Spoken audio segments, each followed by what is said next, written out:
People who've dated a psycho. What incident made you aware that you were dating a psycho? Story 1. We were riding the train home from a date. I looked over, and she was logging into her ex-boyfriend's Facebook account. I asked her what she was doing, and she casually told me she was logging into his account.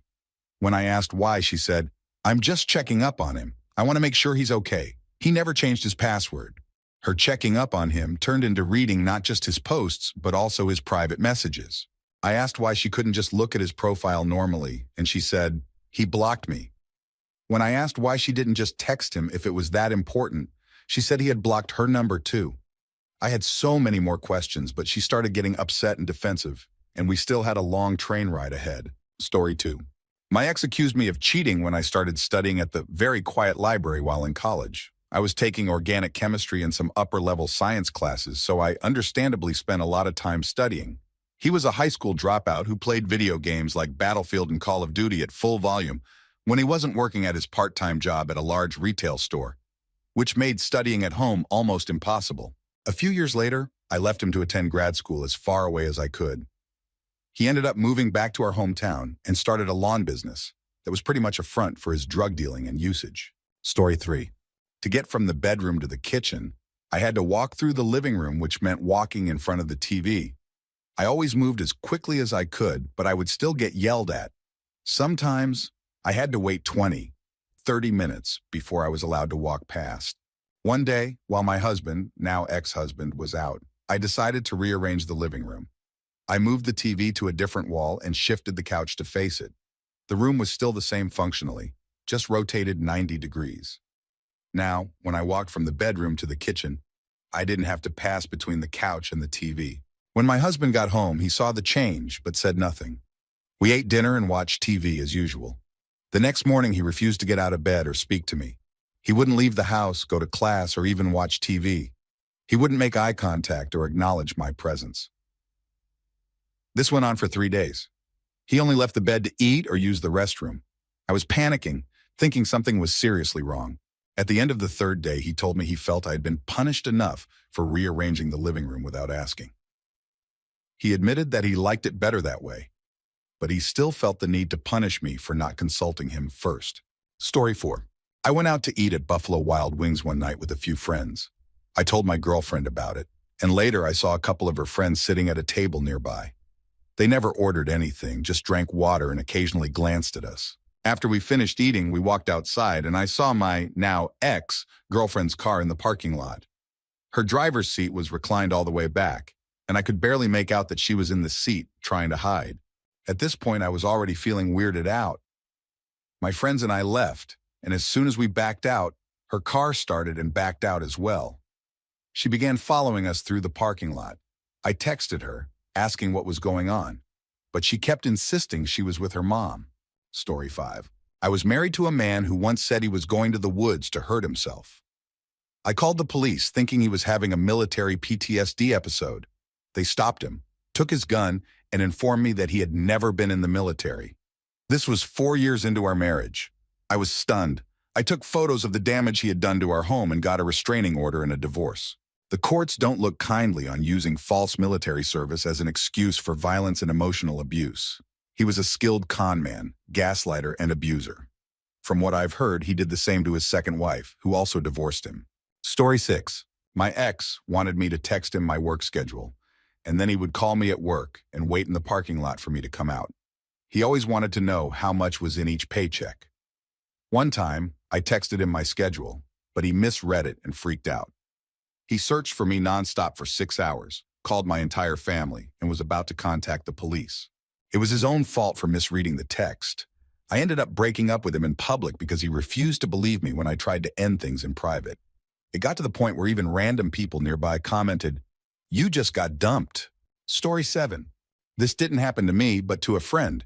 His girlfriend had been taking trips to a specific city for months because her mother was diagnosed with lupus and apparently needed a lot of care.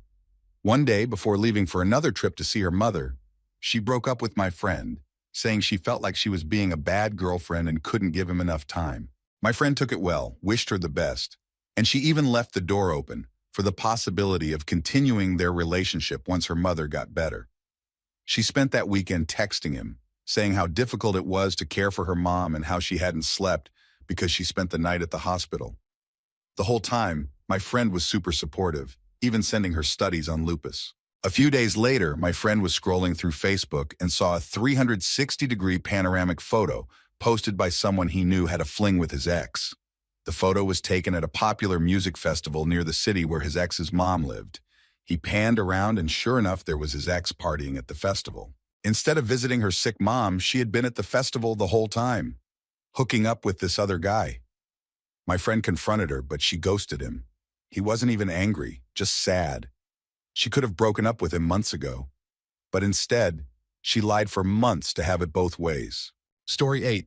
I had been dating this guy for a while, and things seemed to be going well. I'll never forget the day he took me to see Aladdin. We got back to my place and everything was normal.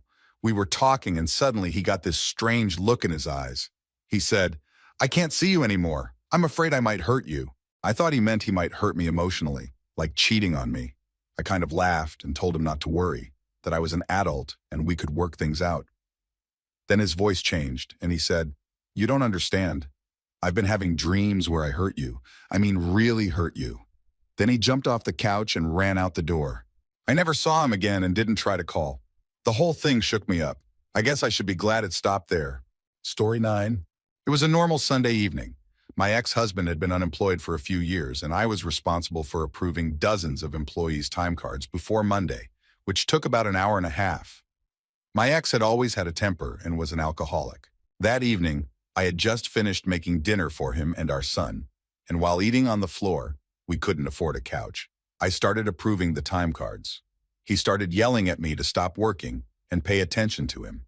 Before I could even respond, he came up to me with a full plate of food, took a huge bite of tilapia, chewed it, and spat it all over my face and keyboard. I was in complete shock. I couldn't believe the man I was married to would do something like that. Story 10. One night after a fight over something trivial, my girlfriend fell out of bed. She stood up and started running into the walls, injuring herself. I tried to stop her, but she kept going. Our downstairs neighbor heard the commotion and called the police. When they arrived, they saw her sitting on the couch, bloody, and immediately became suspicious of me. I tried to explain that she had been running into walls, but they didn't believe me. Then, right in front of them, she stood up and ran headfirst into a wall again. The police escorted us to the hospital. While we waited, she started cleaning the floor with gauze, saying she needed to make it clean so the fish could see out of it. Story 11. He sent me to pick up a baby shower present from a store. When I got there, they told me they didn't have the order. I called him, and after a conversation with the cashier, she handed the phone back to me and said she wouldn't tolerate his rudeness. When I got home, he denied being rude and got angry at me for taking her side. Later, he told me I had ruined everything, and we wouldn't be going to the baby shower because his friend was upset. I was confused, so I called his friend to apologize. She had no idea what I was talking about. That's when I realized he had made up the entire situation to make me feel bad. It hit me that he had been gaslighting me our entire 3-year relationship. Story 12. We met at a bar and bonded over our love for a good drink. She could drink as much as I could, which was a lot for someone her size. We'd have fun together, but I started noticing that she would start drinking first thing in the morning. One day, I tried reducing the amount of alcohol in the house, but that didn't go well. One morning, I was out of alcohol, and she demanded I take her to get a drink. When I tried to leave for work without doing so, she jumped in the car wearing just a robe and wouldn't get out until I agreed. When I passed the store, she got so angry that she threw the car into park while I was driving. Story 13. In my senior year of high school, I dated someone who was obsessed with S. At first, it seemed like a dream come true. She was out of my league and everything was great. But after a while, it stopped being fun. We were together all the time, and it became too much. Looking back, I realized she was probably missing emotional support from her family. It makes me sad thinking about it. I hope she found the support she needed. Story 14. I went to get an IUD placed, and the experience went horribly wrong. I passed out and had to go to the ER. My boyfriend at the time was more concerned about ES until my roommate set him straight. I also had to go to a cancer center for infusions for my condition, and I wanted him to come along for support. He didn't want to stay for the 4-hour process, but offered to pick me up. When it took 15 minutes longer than expected, he got angry, left, and I had to call an Uber.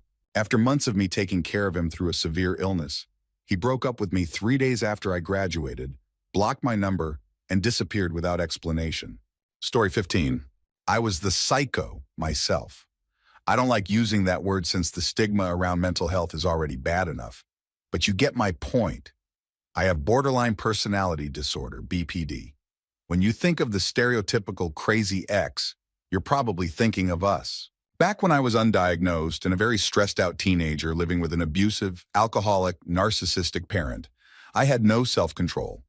I was a mean, manipulative person who dated people just to gain social power and made friends to control them. I didn't enjoy it. I hated myself for being so cruel, but I was seriously struggling with my mental health. It's not an excuse, but it does explain my behavior. I felt like I had no control over my own life, so the only way I could cope was to control others. People with BPD can come across as destructive, chaotic, and malicious, but in reality, we're extremely sensitive. We don't have emotional armor, so we adopt a tough persona to protect ourselves. People with BPD are terrified of abandonment, whether real or perceived. We fear that those we love will leave us, and we judge ourselves harshly. With low self-esteem and unstable self-image, we believe we're undeserving of love and healthy relationships. So if we think someone will leave, we often sabotage the relationship preemptively. We also struggle with compartmentalization, flipping between extremes. Love and hate, good and bad. If you're kind to us, we idolize you. But when you inevitably make a mistake, we might demonize you. Not because we hate you, but to protect ourselves from perceived abandonment.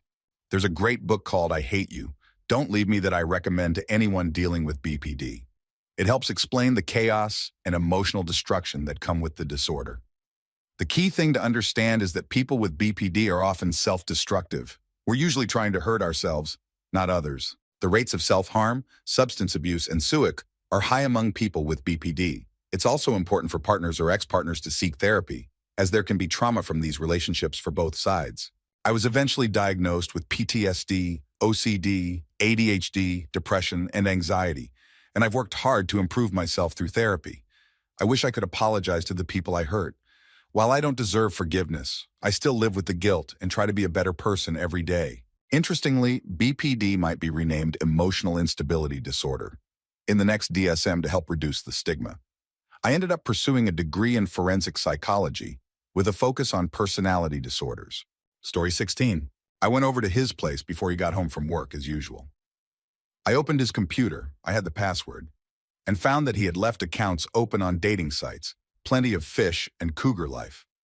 I checked the messages, and he had been trying to meet up with women near us for a while. When I called him, he freaked out and claimed he set the accounts up for a friend, but I knew that was a lie. When he got home, I broke up with him. In response, he took my phone and keys, slammed the door in my face, and physically restrained me to keep me from leaving. It was terrifying because he was much bigger than me. He was screaming with veins bulging from his neck, holding me down as tightly as he could. I ended up curled in a ball on the couch, dissociating. I hadn't realized until then how abusive he had been. I finally talked him down and he let me go. I didn't go to the police because I was in shock, but I had bruises and was shaky for days. I later found out that he was charged with assault and false imprisonment for attacking another woman. I regret not going to the police because if I had, he might be in prison now. The worst part? I got back together with him for a few more months until things escalated. When we finally broke up, he tried to contact me for years. I still get panic attacks when I hear a man yelling at a woman, and I check his name in court records every now and then, hoping he's in prison. Story 17. It started with small things, comparing me to his exes, but always in a favorable way at first. He was overly enthusiastic about joining me in my hobbies, but then he'd make fun of them. It was subtle at first, just jokes that I laughed off, but it became more frequent. Eventually, the jokes turned into backhanded compliments. When I got upset, he'd brush it off, saying he was just joking. He had the prettiest eyes, so light blue they were almost white, but there was nothing behind them. One night, while we were relaxing and watching a game, out of nowhere, he said he wanted to die. I took him seriously and started asking questions, but he shook his head and claimed he never said it. Things got worse after that. The emotional abuse escalated, but I kept remembering the good times.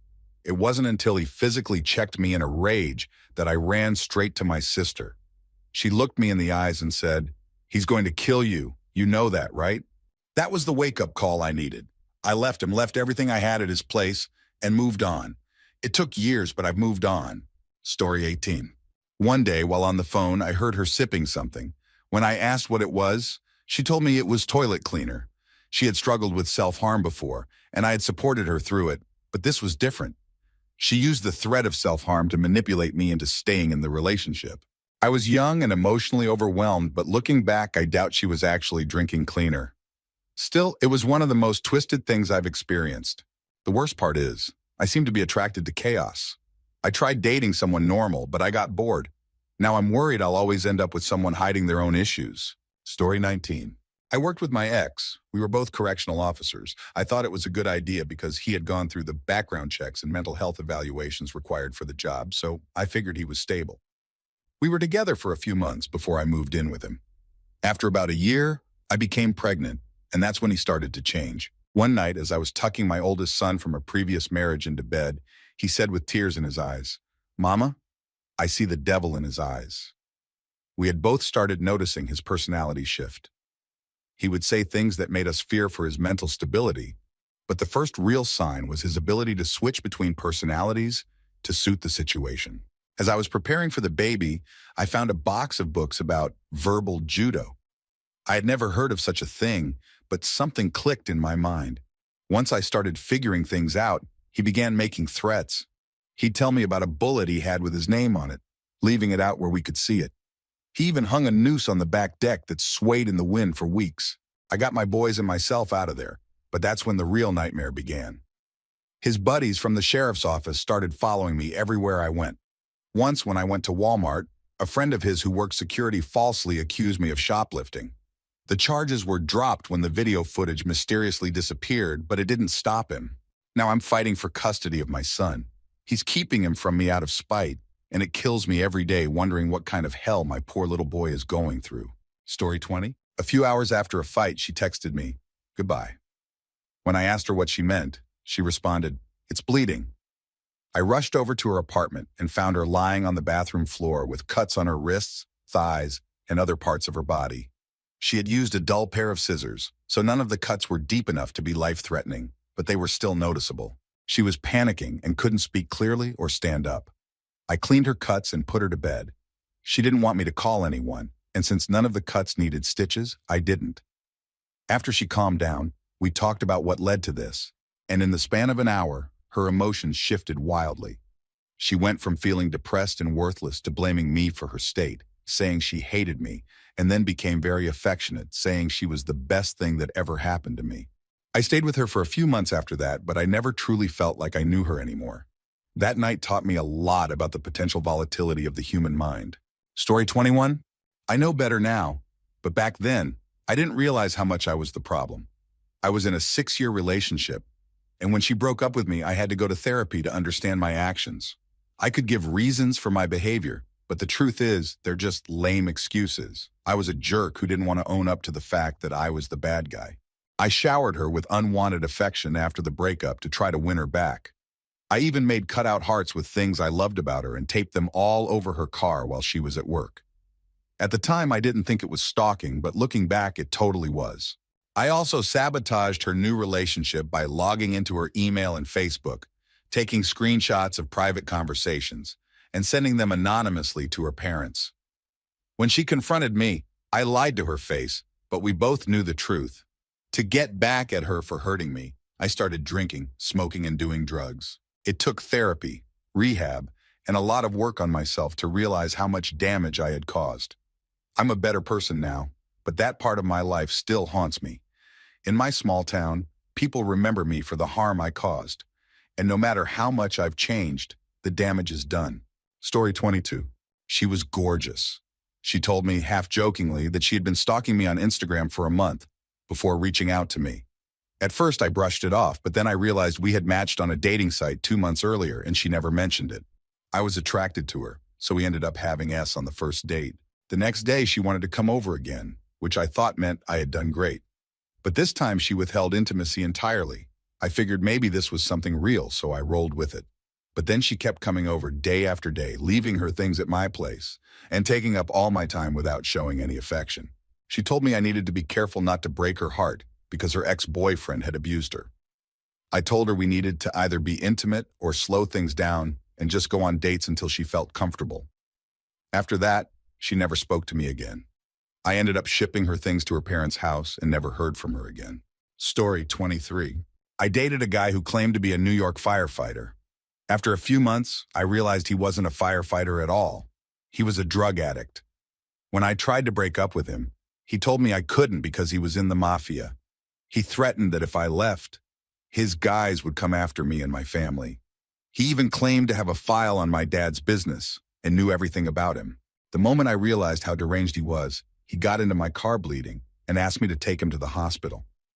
The doctor later told me he suspected my ex had stabbed himself. It hit me then that he had made the whole thing up to manipulate me. After that, he held me hostage in the relationship for a few months. He once pulled a gun on me and wouldn't let me go to work because Tony was coming over to meet me. Of course, Tony never showed. I called the police and played them a voicemail where he threatened my life, but they said there was nothing they could do. I later found out he had 9 restraining orders against him, most from his parents. I finally got away by moving to another state.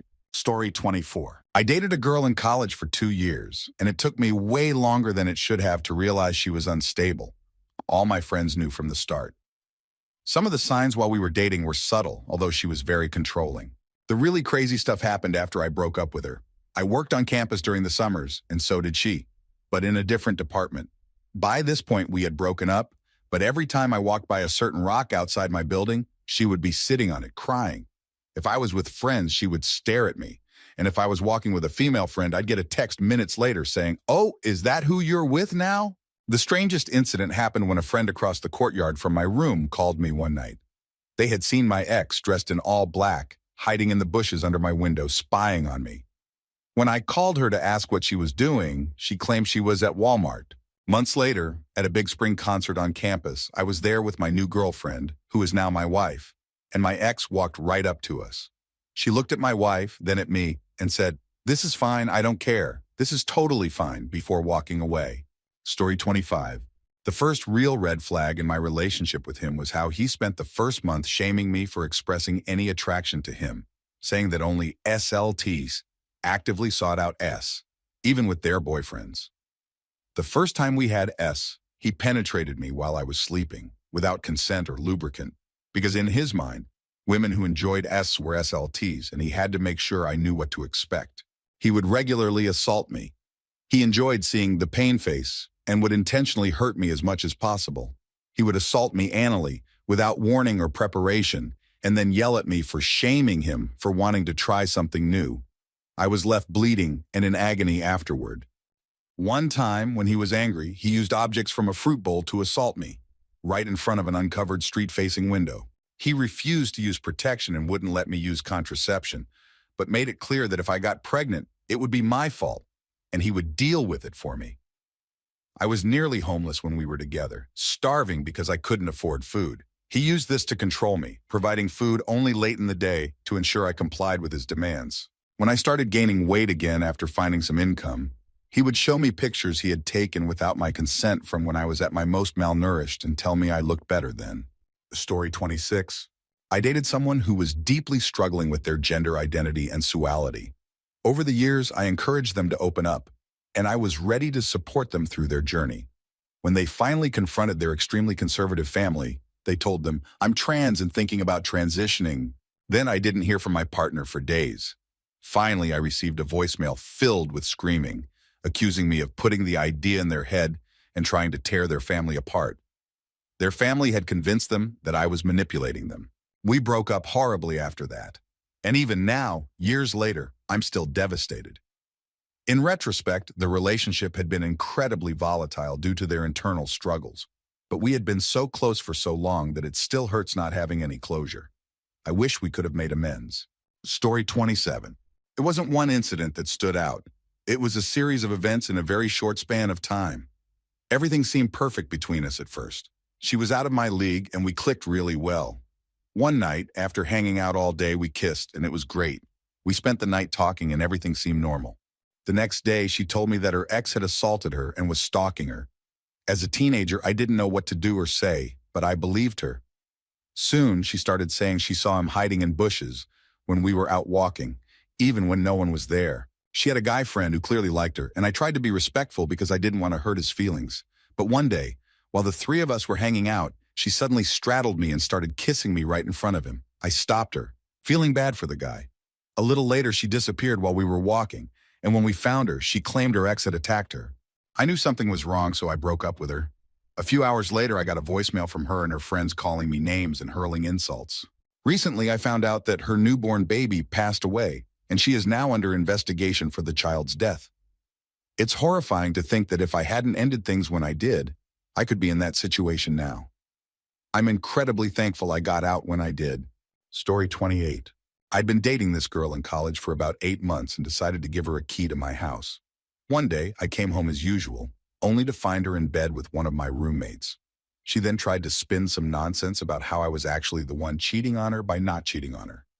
I told both of them to get out of the house, and that's when she locked herself in my room and called the police, falsely claiming I had taken her hostage. My roommate apologized and helped explain to the police what was going on. Honestly, the only reason we're still friends is because he owned up to his mistake and helped me right then.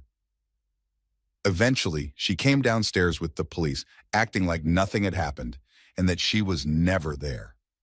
The police ended up arresting her, and she resisted the entire time they tried to put her in the car. Story 29. Not exactly an ex, but a girl I'd been talking to for a while and messed around with. She swore she had never used drugs, but it was clear she had a history with them. We lost touch, and about 12 months later, I found out she had been arrested for possession. Maybe that doesn't make her crazy, but the ease with which she lied was sad. I also had a roommate I had briefly dated a few years earlier. We kept in touch and decided to live together, but she started to act irrationally when I made it clear I didn't want to pursue a relationship. She became hostile, started drama, and eventually tried to get me kicked out. The police were called, and they explained the process to her. I planned to move out the next month, but a few days later, I overheard her talking about how to get me out of her life, even asking someone about casting spells. The next morning, I found a basket of my things from the bathroom, along with seashells wrapped in wax paper with strange symbols, including a pentagram. I confronted her, but she denied doing it. A few days later, she offered to give me my portion of the rent back if I moved out sooner. I agreed. But when she asked me to sign a receipt for the money before actually giving it to me, I refused. She snapped, shoved me into a metal rack, and then ran out of the room screaming that I had hit her. Her mom, who lived next door, came running over, and my roommate started fake crying, saying I had assaulted her. I called the police again, and they didn't believe her story. She ended up getting arrested for assault, and I moved out shortly after. Story 30. This isn't about an ex of mine, but about my current boyfriend's ex, who is completely unstable. They broke up in March 2016 after 3 years together, and she had a new boyfriend by the end of that month. I met him in August. Even after the breakup, she would show up at their old apartment, which she had moved out of, screaming at me. She even messaged me on Facebook, telling me I wasn't allowed to go to the apartment because she used to live there. She had been incredibly controlling while they were together, too. She didn't let him talk to any of his female friends because she was too insecure.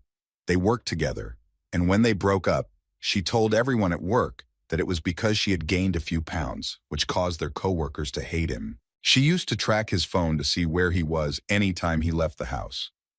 One time, she even got mad at him for going to Target to buy toilet paper, thinking he was going there to meet other women. To this day, my boyfriend still gets anxious about doing certain things around me because of how she used to react. Story 31. When I was younger, I fell deeply in love with a guy who was smart, charismatic, and rebellious. We bonded over our shared ambition, being two intellectuals in a small town. But slowly, he led me down a dangerous path without me even realizing it. We started planning what was essentially a radical overthrow of the government, with society stratified by birth and skill. I was too in love and naive to see the danger.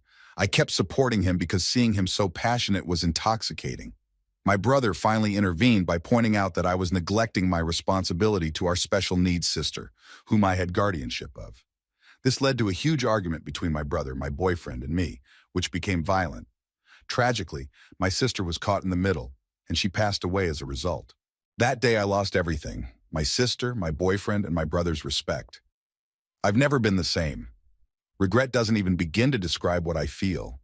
But I've dedicated my life to honoring my sister's memory by promoting understanding and building bridges, hoping to ease the guilt I carry.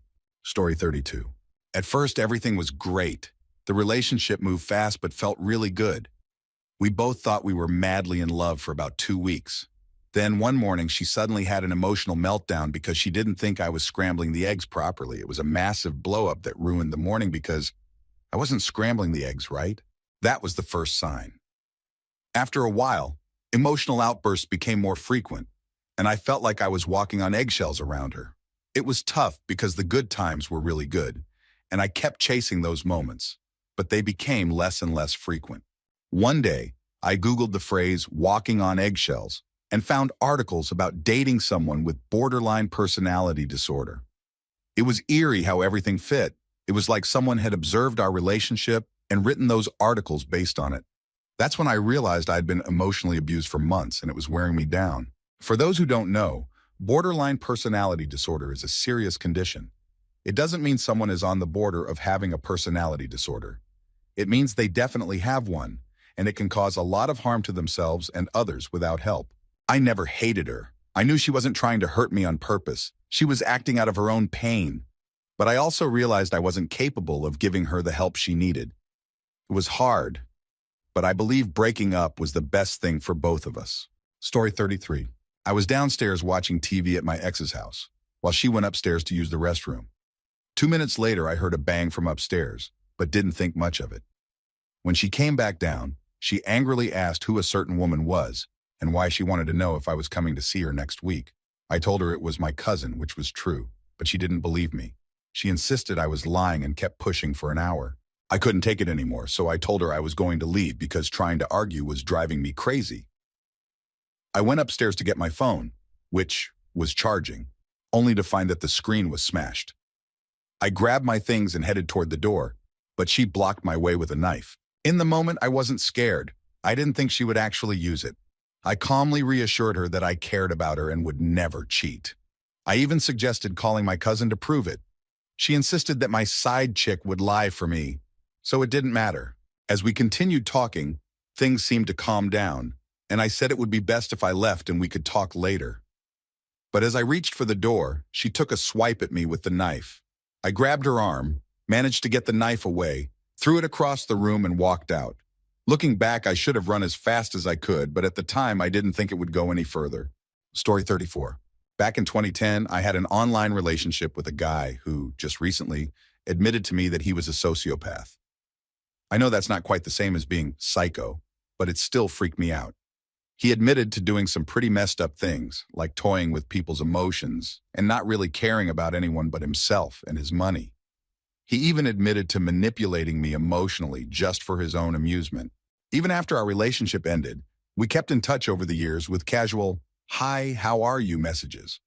I thought we had a kind of friendship, especially since I felt bad for him when one of his parents passed away right after we broke up. This was real. His family posted about it on social media at the time. But the scariest thing he told me was that during his time in the military, he exorcised his demons by doing things that hinted at violence and worse. He claimed that because he was in the military, he could do whatever he wanted and implied that this included some very disturbing things. It was a chilling conversation, and I've cut all contact since. Story 35. My first boyfriend in high school was a few years older and had already graduated. I was very self-conscious, but also unusually interested in physical relationships, so I let this go on way too long. Some memorable moments included him showing up at my high school job, Baskin-Robbins, grabbing my cell phone, one of the old Nokia models, and smashing it against a wall because he saw I had texted someone about school and thought it was code. He would show up outside my house all the time, asking who was there, and when it was just family or friends, he would run away. He would accuse me of being unfaithful, claiming he could tell by how my body felt. Once I started working at Home Depot because I couldn't stay at Baskin-Robbins due to his harassment, he would claim he could smell other men on me. Then he introduced me to drugs saying, "This is cocaine, it's awesome." I ended up addicted for 2 years. I skipped out on college because he was afraid I'd fall for someone else, which I would have. Eventually, I realized I wasn't as unattractive as he made me feel. I finally broke free from that nightmare. The best part of our breakup? He rode his bike to my house. He was 23, 24 at this point and didn't have a car. And as I broke up with him, his bike was stolen. He had to walk home crying. It felt like poetic justice after 3 years of threats, violence, and manipulation. Story 36.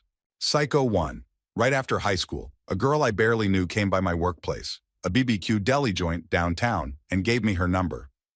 We hung out for a few days and she told me she was into tattoos. So we went to a tattoo parlor and she handed the artist the weirdest, most messed up drawing of a dead twig-like tree. She told him, "It's my family tree." I was like, "But it's dead?"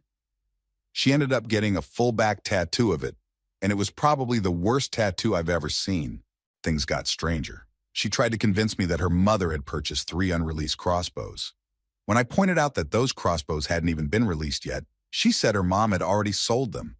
I got the feeling she was a compulsive liar, so I ended things. After we broke up, she started dating a guy who had a drug problem, and they were all over social media with baby announcements. Then one day, all the baby photos disappeared, and instead, she started posting pictures of fresh tattoos every week. Psycho 2. I met this girl on a dating app, and after hanging out for 2 weeks, she told me she wanted to move out of her apartment. I offered to let her stay with me for a few days until she found a place. That turned into 2.5 years of an abusive, one-sided relationship. She had serious drinking problems, social anxiety, and depression, and I became her emotional punching bag. She had no friends and would get angry if I even hinted that I wanted to spend time with mine. I built her a car from scratch, but she never drove it. She insisted on using my car instead. As the relationship wore on, her drinking worsened, and she would throw temper tantrums, screaming at me until 2 a.m. One night when I tried to leave.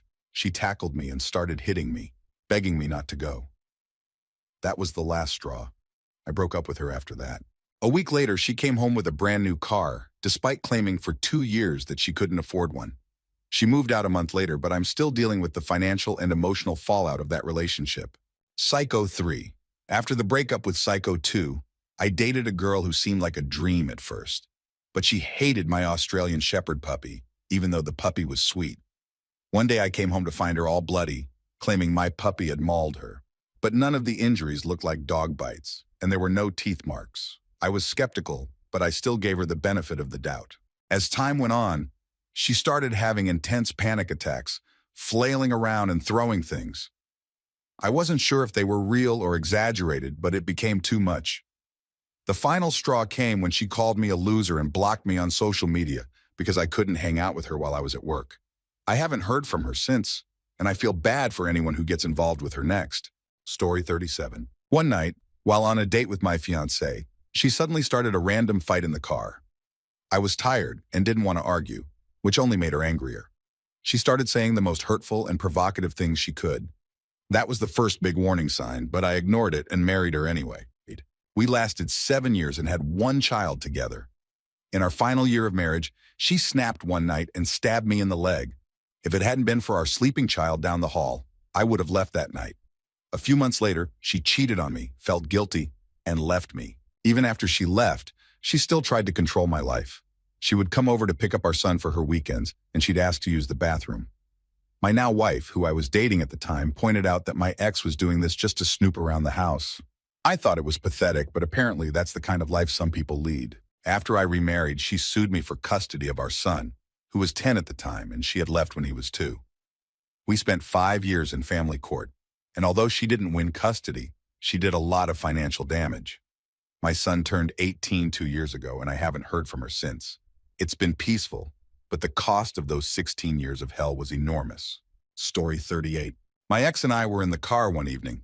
She had contacted my best friend because I had gone for a short walk, and she freaked out. She started talking to him about our relationship, which I really didn't appreciate. I told her I had just gone a block away to calm down because I didn't want to be upset around her. She misunderstood, thinking I was jealous and accusing her of hitting on him. We were driving to her parents' house, and when I was about to merge onto the highway, she slapped me hard on the chest. I said, "Hey, what the hell?" but kept driving, thinking she got the point. I was going 65 miles per hour when she started punching me in the face. This 5'2" woman hitting me, a 6'0" guy, as hard as she could. I couldn't take it anymore. Dizzy and shaken, I pulled over. I broke down crying because I couldn't believe she disrespected me like that. Earlier in the relationship, I had told her never to hit me because I tend to black out and could hit back, but thankfully I didn't. Then she demanded I get out of her car, even though I had paid for it, but it was under her name. As I walked away, she called after me and asked for the shoes she had given me as a gift. I was furious and threw them back at the car. I started walking along the dirt with just my socks on. It was humiliating. I wiped my tears and kept walking. 5 minutes later, she pulled up, begging for forgiveness. I couldn't believe it, but I went back. Things only got worse after that. I tried reporting it to the police, but they didn't take me seriously. It's frustrating how society handles these situations. Story 39. I was working 2 jobs to support her, while she barely worked one and spent her money on unnecessary things. She moved in with a friend of mine, and I was supposed to move in as well, but I couldn't afford it. So I stayed with my parents, who barely charged me rent and let me eat for free. 2 weeks later, she started getting upset because I wasn't spending every spare moment with her, even though I was working from 2 a.m. to 10 a.m., then starting my second job across the city at 12 p.m. and working until 10 p.m. By the time I got home, ate and showered, I was lucky to get 2 hours of sleep. She decided that because I couldn't be there, she would cheat on me with her roommate, who was also my best friend. I found out during a vacation I had paid for, where we went to a convention. The best part? We had borrowed my friend's sister's car, and I was the only one with a full driver's license. When I said, "I'm done with this," and took a bus home, they were stuck paying for a hotel for a week with no way to drive home legally. Eventually, my friend's sister had to come get her car and drive them home. After I left, they couldn't afford their apartment anymore and lost it. Story 40. I was invited to a concert on a Saturday night. A friend had tickets for himself and his wife, and they invited me to tag along with their extra ticket. I wasn't a huge fan of the band, but I hadn't spent time with my friend in a while, so I agreed. I invited my significant other, but she declined, saying she didn't want to pay to see a band she wasn't into. Instead, we planned to have lunch before I met up with my friend. The lunch plans were chaotic. Between her waking up late, deciding she didn't want to go, then changing her mind, and eventually complaining about parking, we drove between her place and the restaurant 6 times. As the situation got more frustrating, we never actually had lunch. And by the time I needed to leave for the concert, she was upset that I was still going. On the way back to her place, she saw a bird near the car and got angry because I didn't swerve to avoid it. It became clear she was trying to make me late for the concert. I dropped her off and drove away. She called me 2 minutes later, accusing me of lying about my plans. She claimed she was following me but didn't even know where I was going. Then, on the second call, she said she got into a car accident. On the third call, she threatened Suic and accused me of abandoning her. On the advice of my friend's wife, I told her that if I didn't hear back from her that she was okay, I would call for help. I also reached out to her close friends, one of whom she was secretly involved with, and asked them to check in on her. Her response? "How dare you involve my friends? That's not your place." By Monday, I left her a voicemail saying, "We need to talk." She claimed she was pregnant and dragged that lie on for 3 months. 3 months later, I found her with the friend she had been seeing behind my back. It took me a long time to realize that just because someone has issues doesn't mean they deserve your help if they don't try to control them. She was later diagnosed with borderline personality disorder. The signs were there long before, but when it got bad, it got really bad. Story 41. We had been talking about family pets and how sometimes their odd quirks made them cuter. He started giggling uncontrollably, telling me about the best one. It was his grandma's dog, which he referred to as retarded because its head always tilted sideways and it drooled. As he laughed to the point of tears, he told me that the dog used to be annoying and yappy until he fixed it by putting it in the microwave for 10 seconds. He thought he had improved the dog. At that point, we had been dating for about 5 months and living together for 2. Some of the things he had been doing already made me feel uneasy, like trying to isolate me from everyone I knew, but this was terrifying. I knew I had to act calm and get away from him safely. I moved out while he was at work. Afterward, he stalked me, though it wasn't proven. I strongly believe he set a car on fire under my apartment balcony and then called me, offering comfort, telling me he had driven by and seen the flames and that I'd be safer with him. He was extra scary because On the surface, he seemed so sweet and normal. He was cute, wrote poetry, played guitar, and had lots of friends. After we broke up, he convinced everyone we both knew that I had cheated on him and was addicted to pharmaceuticals, neither of which was true. He even got me fired from my job by showing up during my shifts, threatening me under his breath while charming my boss and customers, until I broke down in tears. Years later, the owners reached out to apologize because he had done the same thing to another ex. Story 42. There were little red flags throughout the relationship that I didn't pick up on at the time. Everything seemed to go downhill after our 6-month anniversary. She became increasingly toxic, getting mad at me for things like arriving 15 minutes late when I had said I'd be there around 1 inch and showed up at 1:15. If I got upset with her over something, she would accuse me of being selfish, but she would get angry with me at least once every time we saw each other. Since she was my first for a lot of things, I thought this was just how relationships were supposed to be, and that I had to put up with it to prove my love. Because of her, I thought I had a low drive for intimacy, though it's not super high, but I later realized I just didn't want to be with her. Fast forward 3.5 years later, I finally worked up the courage to break up with her. She hacked my Facebook and posted a huge rant about how I was a cheating liar and had given her an STD. I've always prided myself on being honest, so seeing that crushed me. But what really solidified that she was unwell was when she called me at 2 a.m., threatening to blow up my dorm because she couldn't visit me anytime she wanted due to the dorm's ID security. I reported her to campus police and let them listen to the voicemail to show how serious it was. At the time, I was scared for my life. Now, I just feel bad for her because she has deep mental issues that she likely won't be able to resolve due to her pride. Story 43. The first guy I dated after a breakup, let's call him Jason, and I were on maybe our 3rd date. We went to the beach, and since his friend was staying with him, I brought one of my girlfriends along for a double date. We were having a great time in the car, laughing, joking, and having normal conversations.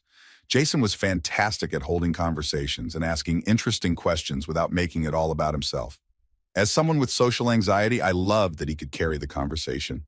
He even included my friend in the discussions, which I thought was sweet. We were playing a game of hypotheticals, and Jason asked, if I went to jail for 2 years, would you stay and wait for me? I laughed and said, right now, no. We're not even officially dating yet, so no, I wouldn't. I thought it was all in good fun, but Jason got serious and said, wow, I see where your loyalty stands. I was confused and explained that we hadn't been together long enough to talk about loyalty like that. He just responded with, okay, I see, and started talking to his friend, still laughing, so I thought everything was fine. When we got to the beach, Jason walked ahead with his friend. I didn't think much of it, but my friend came back over to me and said that Jason had told his friend that the hypothetical situation put things into perspective for him, that he was putting in more effort than I was, and that it seemed like I didn't care. I was completely confused. I tried talking to him, but he just ignored me and walked away. I spent the rest of the night sitting alone on the sand while he ignored me until it was time to leave. All of this because I wouldn't hypothetically stay with him if he hypothetically went to jail. This was a huge red flag, but it wasn't our last date. I was young, and when things were good, they were really good, but don't worry, I eventually got out before it caused too much damage. Story 44. Not my story, but my sister is married to someone with a troubling past. After serving 4 years for a DUI and possession with intent, cocaine, he disappeared for a while. When he was in prison, my sister and her 4 kids lived with my parents. After he was released, my parents refused to allow him near their house, so my sister and her husband began looking for an apartment. However, in the Washington, D.C. area, with his record and poor credit, it was difficult to find an affordable place for a family of 6. In the meantime, the plan was for him to live at a campsite at Prince William Forest Park. That lasted about 3 weeks before he went missing. After about 2 weeks of his disappearance, my youngest sister, let's call her B, called my parents' house to tell my other sister, we'll call her A, that her missing husband was at her trailer in Lake Anna, Virginia, banging on the door. Sister A told Sister B to call the police and she would come over right away. The drive from Woodbridge, Virginia to Lake Anna takes over an hour. By the time Sister A arrived, the trailer park was swarming with police and paramedics. As Sister A approached the scene, an officer came up to her. She asked what happened, and the officer explained that Sister B got into a fight with her boyfriend. Sister A was stunned, not knowing Sister B had a boyfriend. She asked, "Where is her boyfriend?" The cop pointed to the back of a patrol car and said, "Don't worry, we got him." Sister A then said, "That's not her boyfriend, that's my husband." This man, a well-built 260 pounds guy with at least 6 felony assault charges, had seriously hurt Sister B, who was a petite 110 pounds girl. His assault on her caused her to be hospitalized for a week. She was unrecognizable in the crime scene photos. Her eyes were black, her jaw was broken, she had concussions, bleeding from the ear, a busted eardrum, and missing teeth. In court, my brother-in-law tried to argue that he was defending himself from her, pointing to some scratches on his face and his mugshot. The arresting officer testified that the scratches came from him wrestling with the 6 officers it took to subdue him, as he had tested positive for PCP during the arrest. He was sentenced to 8 years for aggravated assault, resisting arrest, and parole violation, but only served 4. In 2012, after being released, he and my sister, Sister A, moved to Winston-Salem, North Carolina. Despite having never had a driver's license, due to multiple DUIs starting before he was even old enough to drive, he was driving one morning with my sister in the passenger seat. He crossed the solid yellow line, causing a serious collision that left my sister pinned in the passenger seat. As my sister was trapped, waiting to be cut out of the car, he approached her and asked her to tell the authorities that she had been driving. He didn't have a license, had drugs in his system, and driving would be a violation of his parole. My sister foolishly agreed. At the hospital, while my sister continued insisting she was the driver, the police didn't believe her. The seatbelt scars on her right shoulder proved she'd been the passenger. Finally, after being threatened with an obstruction of justice charge, my older sister, this is not Sister B, convinced her to tell the truth. It wasn't until my older sister told her that the driver of the other car had been killed in the accident that my sister realized the seriousness of the situation. My brother-in-law was sentenced to 2 years for that incident and served additional time in Virginia for parole violations. Despite everything, my sister is still married to him. To this day, he claims he was defending himself from Sister B and that his sentence for the accident was too harsh because she pressed charges. Story 45. In this story, I was the one at fault. In middle school, I dated my first and only boyfriend, and looking back, I'm embarrassed to realize that it was probably 10 months of pure hell for him. I regret that when he looks back on his first relationship, it's me he remembers. I took away what could have been pleasant memories of a first relationship. I'll give some context, but no excuses. My behavior was my own fault. I've been gay all my life, and during middle school, I struggled to accept it. I used religion to try and push the thoughts away, but it didn't work. When I first saw him, I thought God had sent me a compromise. He had long hair, soft features, full eyelashes, and looked very feminine. I convinced myself that dating him would make me normal. We clicked and started dating, but every day, those thoughts crept back in. Every time they did, I sought validation from him, hoping it would prove I wasn't gay. Every bit of affection from him was a distraction from the truth. If I found myself attracted to a girl, I demanded he give me more attention to push those thoughts away. I called him obsessively, made him write me love notes, and spent hours talking to him. If he didn't meet my expectations, I lashed out, verbally abusing him for neglecting me, when in reality, I was using him to avoid facing myself. It got to the point where he would run away from me. When he finally broke up with me, I felt like my world was collapsing, not because the relationship was over, but because the lie I was living was over. I wish I could go back in time and tell myself that it was okay to be who I am, that fighting it would only hurt others and myself. People tell me it's okay because I was young and struggling, but that doesn't matter. My orientation wasn't an excuse to treat someone that way. I was wrong, and it will forever stain my memories. If you're reading this and find yourself in a similar situation, stop. Accept yourself at your own pace, but don't drag someone else into it. You'll regret it for the rest of your life. Story 46. A few days after starting a relationship with a girl from high school, she showed up with a large cut on her arm. She claimed she woke up with it and insisted I touch it because my hands felt good. It was clearly self-harm, and I had no idea what to do. Before we became official, she showed no signs of instability, but suddenly it was like the floodgates opened. Every day at school became about consoling her, and when we got home, the conversations continued, and she would get upset if I didn't respond immediately. It was overwhelming. She was hurting me emotionally, and I barely knew her. yet she expected me to shoulder everything.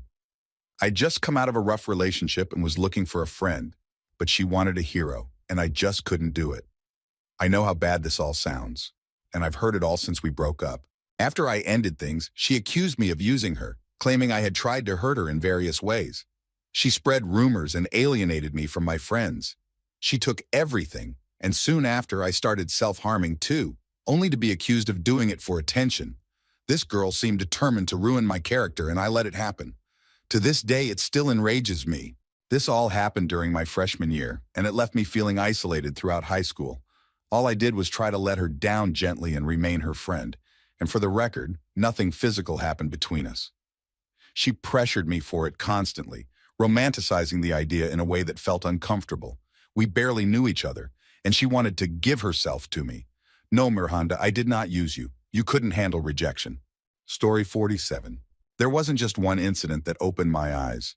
It was a series of moments that made me realize this guy wasn't good for me. This is just a collective summary of what happened. We dated in high school, and I was new to relationships, so I went with the flow. The relationship was rushed. He asked me out after barely talking for a week, and my naive self said yes. A few months in, he forced our parents to meet and got angry when I felt uncomfortable about it. He would lose it every time I even acknowledged another guy. I couldn't hang out with or talk to my best male friend because he convinced himself my friend would hurt me. He said he trusted me but didn't trust other guys, which was his excuse for isolating me from my male friends.